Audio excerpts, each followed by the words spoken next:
Thank you for tuning in and checking out Unlucky, a Memoir. My name is Kat. Everyone has a story. This one just happens to be mine. I left off last week at a little bit of a cliffhanger, jumping into more of my story. And I just want to say next week, I want to touch on a subject of stigma and addiction because of how it influenced and affected my recovery and my addiction. But that'll be next week. I'm not going to leave everybody hanging who wanted to hear how this goes. So I left off at a moment of desperation. The theme through last week was geographical changes didn't work for me, not on their own. I thought going to St. Louis, I was going to be away from everybody who I knew that I used with, and it wouldn't be a problem. But as we heard last week, that's not exactly how it turned out. So I hit a point of desperation and headed home. And then sitting at home, going into withdrawal from not having opiates was too much at the time. I wasn't willing enough to go through it. So I gathered up the used cottons that I had that you rinse your opiate through because sometimes there's a little bit left in them. But at this point, I'd already rinsed them a few times, and I had relatively large syringe because at this point in time, it wasn't as easy as walking into drugstores and buying them. They hadn't become legal to purchase over the counter yet. You needed a prescription. So I had a relatively large syringe with a 22 gauge needle on it. So I went into my grandparents' bathroom, stood at the sink, rinsed the cottons, and got the shot ready. And I remember looking at the syringe, and you could actually see things like floating inside. But I was at such a point of desperation, I didn't care. I found the vein, injected, and that's when things took a little bit of a turn. I found myself grabbing onto the sides of the sink as my chest tightened and I couldn't breathe. And I sat there and stared back at myself in the mirror as I started to turn blue. And at that moment, I really, really thought that it was over. And it felt like forever sitting there holding on to that sink. It felt like an hour had passed. But in reality, it was probably only 30 seconds or so, maybe a minute. And I was holding on, like shaking, like just with all my, just trying to hang on. And eventually the feeling passed. And there was this fear in me about what just happened. And you think that would be enough to make me say, okay, enough's enough. It's time. But instead, I got dressed, got in my car, and headed down to North Philly, a place I hadn't been in years. Not sure what to expect, because I know in the time I wasn't going there, they had something called Operation Sunrise, where the Philadelphia police force just en masse just took over the Badlands in North Philadelphia, and they just arrested everybody and anybody. And it kind of shut down the open drug market for a while. Not to say that it wasn't still a drug market. You just needed to know somebody and know where to go. There wasn't just people on the streets anymore yelling out. So I took a chance, went down there, and it wasn't long before I ran into somebody at one of the bodegas on the corner. And here I thought I was coming home to end the run. It ended up starting pretty intense. It was relatively short, comparatively speaking, but it was an intense run.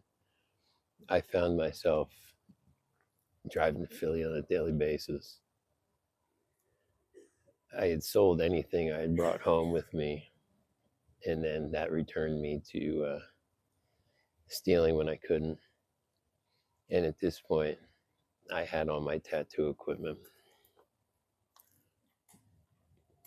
So I started tattooing people in trade for a heroin. But Along the way, I got a couple bright ideas. I got a relatively large front from one person, and that cut off that supply.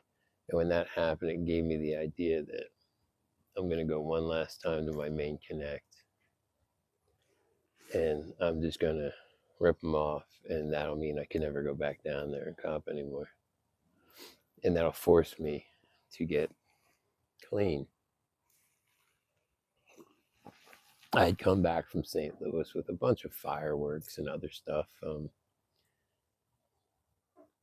Black Cat Fireworks is in St. Louis, so it was really easy to get some really good stuff. And at this point, it wasn't quite legal in Pennsylvania to sell fireworks or buy fireworks. So I remember calling him, and I asked him to meet me around back of this house. And the back of the row home was enclosed by a fence, no gate, and it was like a 6.5 foot fence. So I pull up in the alley. He comes out. And mind you, at this point in time, he has no reason not to trust me. I'd always come with money, and if he did front me, I came and paid him immediately. So I hand him a bag of fireworks, and he hands me a few bundles of heroin, and I had a TV and some other stuff, right? So he set the fireworks down, hands me the drugs. I hand him the TV, and I say, go ahead, start running stuff in. I'll make sure nobody bothers the stuff. And as soon as he went inside, before I gave him the cash for the rest of the stuff that I said I was purchasing, he went inside, I got in the car, and gone I was. And I thought that was it. But as soon as I ran out of that bit of heroin that I got that night and withdrawal started setting in again, I went back down to Philly. And I ended up finding a spot up off of the corner of Hope Street. And ironic, isn't it? So I ended up going there, meeting a dealer named Macho. And we started working a deal where I was tattooing him and his crew every night in order to trade for heroin. I remember going down there at 7 in the morning most days, 8 in the morning, meeting up with these guys on the corner, hanging out with them. They'd usually throw me a bag or two to get well. And then I hang out with them all day down there until their shift was over.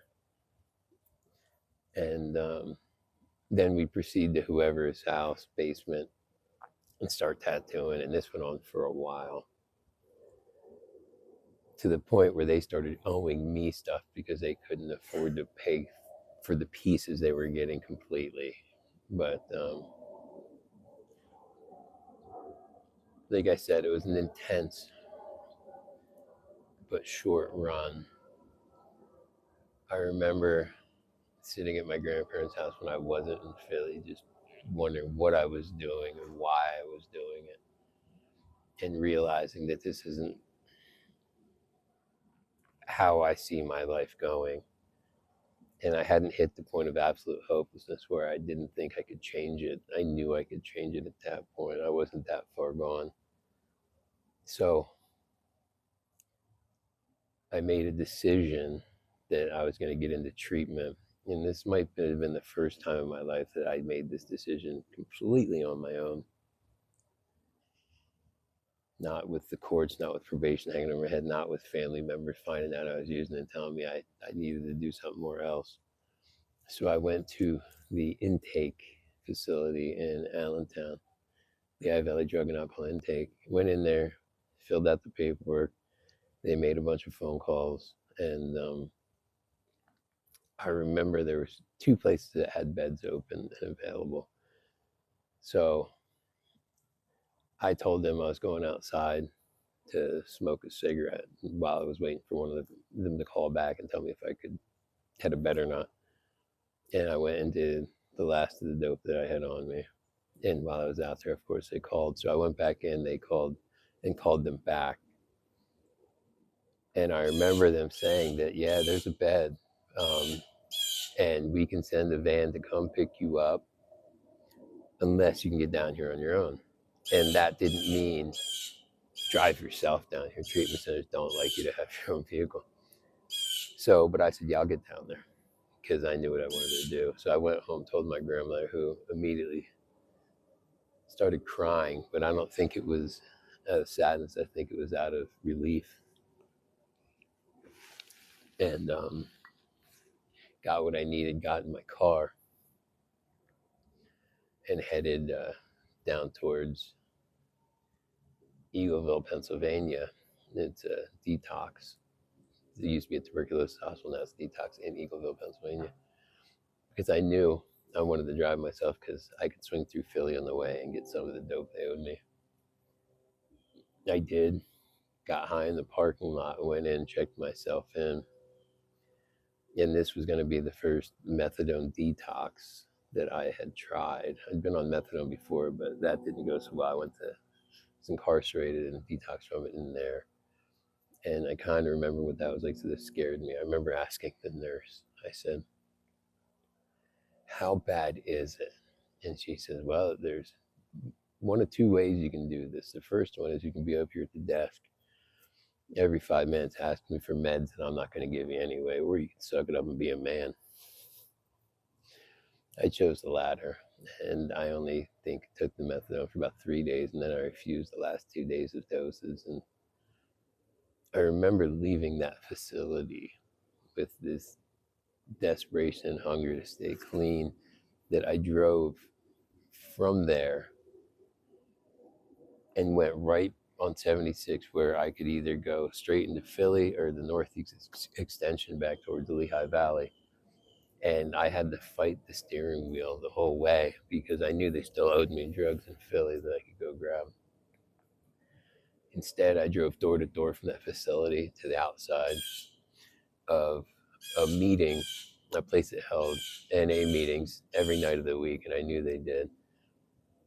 And I was in such fear and desperation for my sobriety and my recovery at that point in time that I sat in that parking lot for, I think, 2 hours waiting for that meeting to open. Went in when they finally opened, saw some people I knew from past journeys in 12 step, and started making some connections and got in contact with a few people. And I held on to that with this desperation for a few years. But funny enough, when I left the treatment center, I remember asking if one of the techs could come to my car with me because I had some paraphernalia I wanted to surrender because I didn't feel comfortable having it. And first they're looking at me like, you're not allowed to have your car here. I'm like, well, I'm leaving, so it's a little late for that, but could you come out? And I remember they sent a behavioral health tech out to the car with me. And when I opened the trunk and I proceeded to hand him plastic garbage bags full of empty dope bags that I was holding on to as scrapers. And he was just had this look of awe in his face. And then I handed him grocery bags full of used syringes. He's like, what the heck were you doing out there? I'm like, don't judge me. But it was funny to see the look on his face that apparently I surprised him with all that stuff. But the desperation I had helped keep me in recovery for a couple years at that point after this. But again, I never focused or worked on the inside. I probably made the closest attempts to working on internal stuff that I ever had before, but I never really did more than surface stuff, which ended up in the long run costing me. But we'll get more into that in another episode. I really want to thank you all for coming along on this journey with me and my lived experience and my story. I appreciate each and every one of you. If ever there's any questions or topics you'd like me to cover, talk about, feel free to put them down in the comment section. Again, please share, like, subscribe, all the YouTube stuff, and I'll catch up with you all next week.